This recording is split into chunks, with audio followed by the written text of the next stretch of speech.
जय गुरुदेव। सच्चे साधक के लिए एक अंतरंग वार्ता के अगले सत्र में मैं स्वामी वैशम पायन आर्ट ऑफ लिविंग फाउंडेशन से आप सबका बहुत बहुत स्वागत करता हूं। आज का ज्ञान पत्र पढ़ लेंगे और फिर उस पर चर्चा भी होगी। यह ज्ञान पत्र 25 अप्रैल 2001 साओ पोलो ब्राजील में दिया गया। शीर्षक है अपनत्व के खतरे और आभार का लाभ। अपनत्व से कोई नकारात्मक भावनाएं जैसे द्वेष, असहजता, मांग और कृतज्ञता की कमी उत्पन्न हो सकती है। अपने स्वयं के जीवन को देखो। अजनबियों के प्रति तुम्हें अति अधिक कृतज्ञता का अनुभव होता है अपेक्षाकृत उन लोगों के जिनके प्रति तुम्हें अपनत्व की भावना होती है। अपनत्व में सजगता और कृतज्ञता कम होती है और मांग की व्युत्पत्ति होती है जिससे प्रेम लुप्त होता है। संबंधों में यह सबसे बड़ी समस्या है। अजनबियों के साथ लोग विनम्र होते हैं और उनका अधिक ध्यान रखते हैं, परंतु जहां अपनत्व की भावना होती है वही ध्यान की कमी हो जाती है और तुम लापरवाह हो जाते हो। अपनत्व तुम्हें असंवेदनशील और नीरस बनाता है और जीवन के आकर्षण को क्षीण करता है। इस संसार में कौन किसका है? तुम यहाँ अजनबी हो और सभी तुम्हारे लिए यहाँ अजनबी है। भाग्यशाली है वे लोग जो अपने आप को अजनबी महसूस करते हैं। जिस व्यक्ति से तुम्हें अपनापन महसूस होता है उसकी अपेक्षा एक अजनबी के प्रति तुम अधिक आभारी अनुभव करते हो। अहंकार पर नियंत्रण रखने के लिए आभार का होना बहुत अच्छा है। यह तुम्हें विनम्र बनाता है। अहंकार के लिए विनम्रता से बड़ा तोड़ नहीं है। विनम्रता सभी सद्गुणों का प्रारंभ है। लोग आभार के बड़े ही प्रतिरोधी होते हैं। वे यह नहीं जानते कि वे हमेशा ही आभार के नीचे रहते हैं, चाहे वे दे रहे हो या ले रहे हो। एक बुद्धिमानी व्यक्ति जानता है जब वह देता है तब भी वह आभारी होता है, क्योंकि वो जो वह दे रहा है उस व्यक्ति ने उसका स्वीकार किया है। इसलिए चाहे तुम देते हो या लेते हो, तुम एहसान के नीचे ही होते हो। और यदि कोई देता भी नहीं और लेता भी नहीं, फिर भी तुम आभारी हो, क्योंकि वे तुम्हें दृष्टिगत आभारों से मुक्त कर रहे हैं। कहने का तात्पर्य है कि तुम उनके भी आभारी होते हो जो तुम्हें आभारी नहीं होने देते। इस प्राचीन और पूर्ण परिचित सृष्टि में जीवन स्वयं ही अजनबी बनकर निरंतर अपनी नवी नवीनीकरण करता रहता है। तुम आभारों से लदे हुए हो और हर पल तुम इस संसार में पूर्णतः अजनबी हो। यह कैसा लगता है? अपनत्व का खतरा बता रहे हैं, क्योंकि जब बहुत अपनत्व हो जाता है ना तो हम ग्रांटेड पकड़ने लगते हैं चीजों को। देखा है आपने? और जब ग्रांटेड पकड़ते हैं व्यक्तियों को, परिस्थितियों को, तो फिर कृतज्ञ नहीं होते, आभारी नहीं होते हम। तो बहुत सुंदर गुरुदेव यहाँ पे कह रहे हैं, अपनत्व से कोई नकारात्मक भावनाएं जैसे द्वेष, असहजता, मांग और कृतज्ञता की कमी उत्पन्न हो सकती है। अपनत्व से, अपनेपन से, थोड़ा अजीब है नहीं ये? हम तो सोचते हैं कि भाई हर जगह अपनापन चाहिए, बिलोंगिंगनेस चाहिए, है ना? हैप्पीनेस कोर्स में भी आपने इसे सुना होगा, प्रोसेस भी किया होगा, आई बिलोंग टू यू वाला।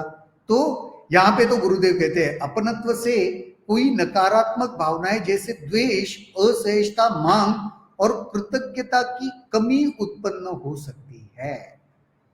जो बहुत अपने होते हैं उनसे मांग उठती है, ग्रेटफुल नहीं रहते, और कृतज्ञता उसकी कमी होती है, ग्रेटफुलनेस नहीं रहता, वही कह रहे हैं। द्वेष भी आ जाता है, असहजता आ जाती है। अपने स्वयं के जीवन को देखो, अजनबियों के प्रति तुम अधिक कृतज्ञता का अनुभव करते हो अपेक्षाकृत उन लोगों के जिनके प्रति तुम में अपनत्व की भावना होती है। अजनबियों के प्रति ना हम बहुत आसानी से ग्रेटफुल महसूस करते हैं, उस मुकाबले में जहां पे बहुत ज्यादा बिलोंगिंगनेस है, वहां पे देखो ग्रेटफुलनेस तुरंत नहीं अनुभव में आता, बहुत कुछ बड़ा होना पड़ता है फिर शायद ग्रेटफुलनेस अनुभव में आएगा, तब तक नहीं आता। लेकिन जो कंपैरेटिवली जानते नहीं हो जिनको, जहां पे बहुत अपनापन नहीं है, वहां पे आपने देखा होगा कि बहुत आसानी से हम कृतज्ञ हो जाते हैं। अपनत्व में सजगता और कृतज्ञता कम होती है और मांग की व्युत्पत्ति होती है, जिससे प्रेम लुप्त होता है। बहुत ज्यादा अपनत्व होता है ना, तो फिर क्या कृतज्ञता एक और कम होने लगती है, दूसरी ओर मांगे बढ़ने लगती है, ये होना चाहिए, ये करो, ये नहीं करो, ये सब होता है। इसका मतलब क्या, प्रेम की कमी होने लगती है। संबंधों में यह सबसे बड़ी समस्या है। जो भी संबंध होते हैं आपने देखा होगा उसमें यही सबसे बड़ी समस्या है। अजनबियों के साथ लोग विनम्र होते हैं और उनका अधिक ध्यान रखते हैं, परंतु जहां पे अपनत्व की भावना होती है, ध्यान की कमी होती है और तुम लापरवाह हो जाते हो। देखो ना, बहुत ग्रांटेड पकड़ते हैं, उनके साथ हम लापरवाह ही होते हैं, कोई ध्यान नहीं रखते, क्योंकि अपनत्व है ना, ठीक है कर लेंगे, बता देंगे, यही भाव आ जाता है। लेकिन जहां पे थोड़ा अपनत्व की कमी होती है, जहां पे पूरी तरीके से वो एक अपनापन नहीं है, वहां पे थोड़ा हम ज्यादा ख्याल रखते हैं, आपने देखा होगा। अपनत्व तुम्हें असंवेदनशील और नीरस बनाता है और जीवन के आकर्षण को क्षीण करता है। बहुत ज्यादा अपनत्व तुम्हें असंवेदनशील भी बनाता है और जीवन के आकर्षण की और वो क्षीण करता है। इस संसार में कौन किसका है, तुम यहाँ अजनबी हो और सभी तुम्हारे लिए यहाँ अजनबी है। भाग्यशाली है वे लोग जो अपने आप को अजनबी महसूस करते हैं। तो यहाँ पे गुरुदेव कंप्लीट दूसरा ही पहलू दे रहे हैं हमें। अजनबी बनो, बहुत ज्यादा अपनत्व कुछ फायदा नहीं है, असंवेदनशील हो जाओगे, और थोड़ा सा अजनबी रहोगे तो संवेदनशील रहोगे।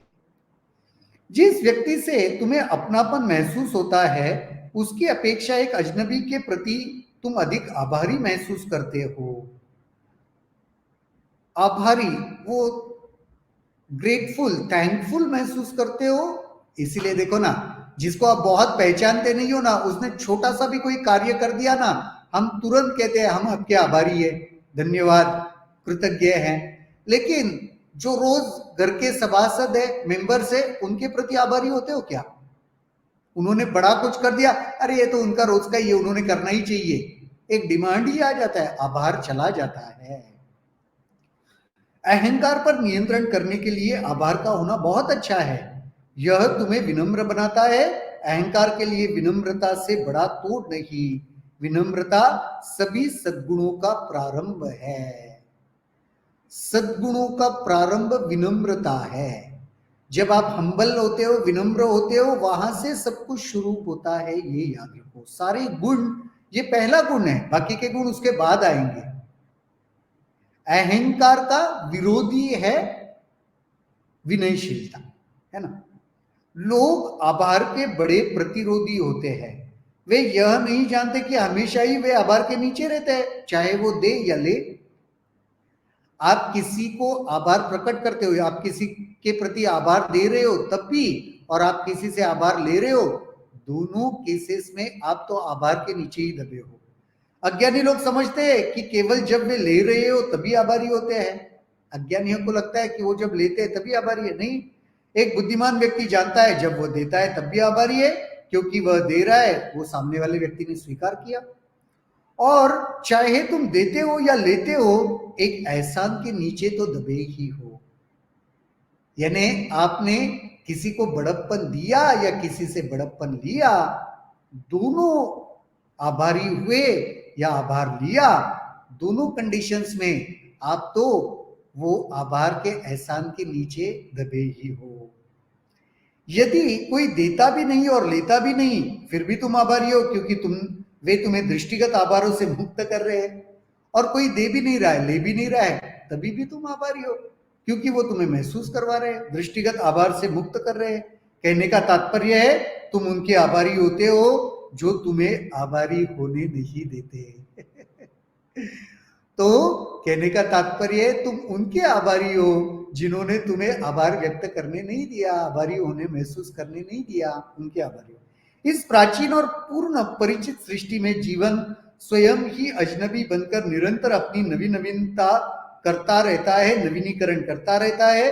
तुम आभारों से लदे हुए हो और हर पल तुम इस संसार में पूर्णता अजनबी हो। यह कैसा लगता है?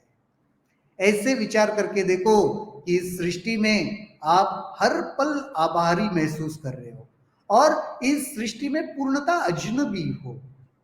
ये महसूस करके देखो तुम्हें कैसे लगता है। ये गुरुदेव ने आखिर में हमें ही प्रश्न पूछा है। तो बहुत बढ़िया यह ज्ञान पत्र, और इसके ऊपर आप जरूर चिंतन करना, मनन करना, और आपको इससे क्या प्रतीत होता है, क्या महसूस होता है, उसे कमेंट सेक्शन में लिखना। दूसरी बात, इससे जुड़े हुए अगर कोई प्रश्न है उन्हें भी आप कमेंट सेक्शन में लिख सकते हो, हम उसके ऊपर जरूर चर्चा करेंगे। आज के लिए तो यहीं पे रुकते हैं, कल दोबारा मुलाकात होगी इसी जगह इसी समय किसी नए विषय के साथ। तब तक के लिए शुभ रात्रि, जय गुरुदेव।